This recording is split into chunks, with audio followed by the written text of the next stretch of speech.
Welcome, ladies and gentlemen. Thank you so much for your great support always. I'm so grateful for your continued support to this channel. Thank you so much, ladies and gentlemen.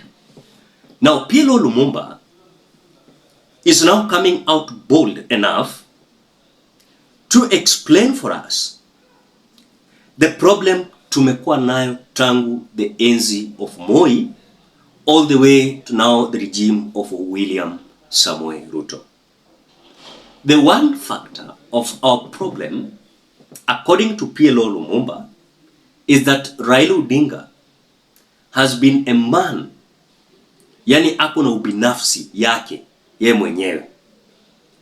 Ana haja ya kumotivate anyone politically so that he can relax and someone else take over. But since the regime of Moi, the first coup attempt was about Raila Odinga with his supporters. When it came to the regime of Mwai Kibaki, Raila Odinga with his supporters. When we came to the regime of Uhuru Muigai Kenyatta, it was Raila Odinga with his supporters. Now, it is the regime of William Ruto. It is Raila with his supporters. Now, 2027 will be also Raila Odinga with his supporters. PLO Lumumba is asking, hii ni ubinafsi ama what is this that can describe Raila Amolo Odinga? I want you to watch PLO Lumumba as he is giving his explanations. Those are not my words. These are just words of PLO Lumumba. But before we watch, as you always do, ensure you like the video. When you like the video, you support the work that I'm doing in this channel, because sometimes you watch and forget liking the video. So I'm just reminding you, as you watch, please consider liking the video. Thank you so much for that like. Ni kuangaziwa kwa muktadha ya historia.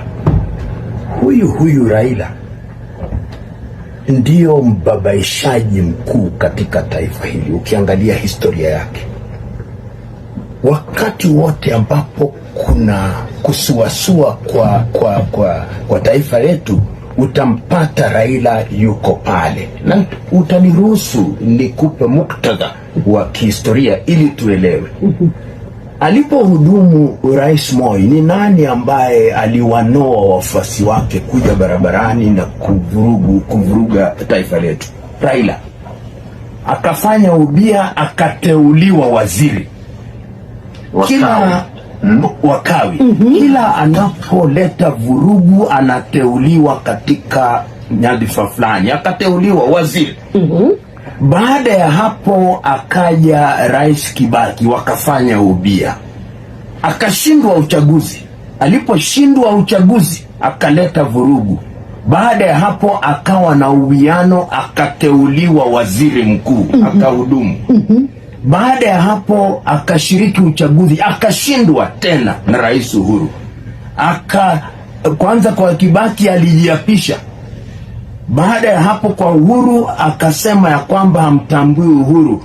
Akaleta vurugu. Kile ambacho kilifanyika ni ya kwamba akaingizwa ndani ya serikali.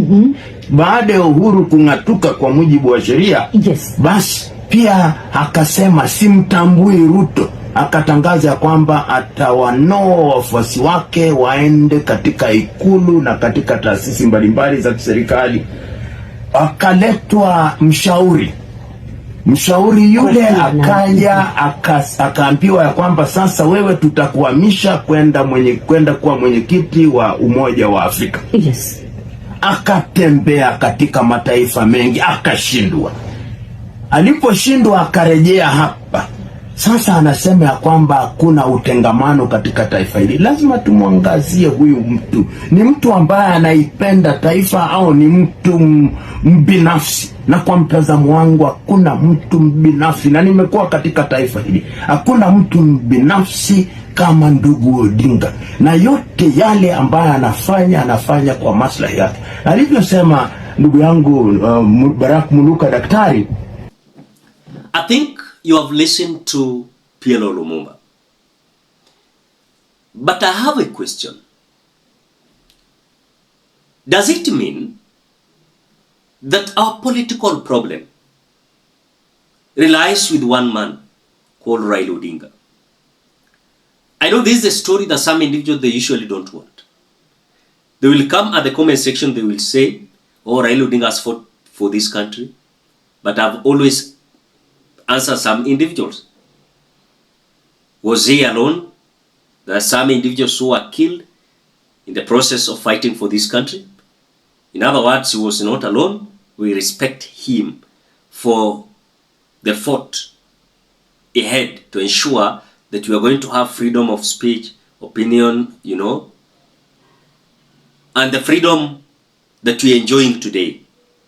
But it was not only Raila Odinga himself personally, as a person on the street alone, who fought for this country. It was together with other Kenyans, whom some of them were killed. So when I saw some individuals now coming out to say that it is only Raila Odinga that fought for this country, you're lying to yourself. We respect Raila Odinga as our elder, as someone who has seen a lot of things in politics. But again, what we always ask, can we have someone that of course will at least replace Raila Odinga?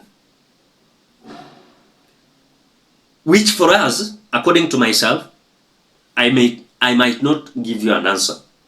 But the truth of the matter is, according to the explanation of PLO Lumumba, starting all the way from the regime of Moi, now regime of Mwai Kibaki, Uhuru Kenyatta, and William Ruto, I think we have a problem somewhere.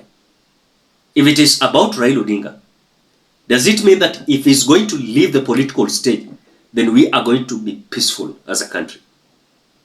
Because what I've seen also, that some members of parliament wamekuwa wakichaguliwa not because of what they are doing, just because wanaonekananga na Raila. Sijui kama unanipata. And because Raila Odinga has been fighting for the people's issue, he has been having support, which for me, sitamwaribu jina, but I will say the truth, sometimes Raila Odinga is not right. You cannot fight for the people, then long last, the regime that is squeezing this in Kenyans, you are joining hands with them in the name of saying that Kenya is bigger than anyone. But again, the government that is on place is mandated to deliver whatever it is required of them.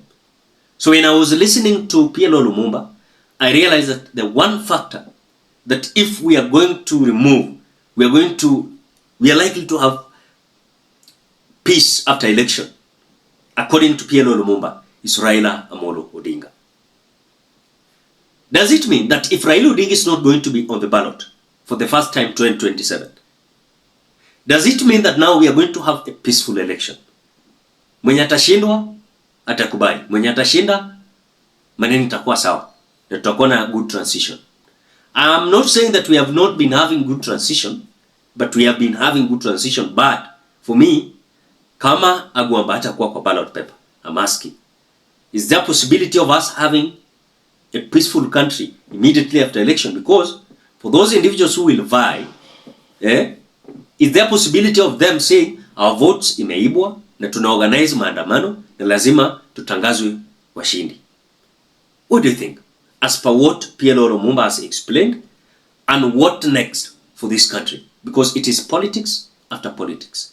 Sometimes we as bloggers, we just want in future, if possibly, let us talk good things about our country. It will be a good thing. He has done this, he has done this. Last time we were in this place, now he has done this. That is what we are looking for. So analyzing about scandals, issues, or chased, or heckled, I think with time, our country needs to progress. I've seen several individuals saying our country needs to be like Singapore. It cannot be like Singapore when the president is campaigning from January to December. It cannot. What do you think? Drop your opinion at the comment section below. Otherwise, thank you so much because of your great support. Please consider subscribing, liking, commenting, and sharing this video. Bye bye till we meet in another video.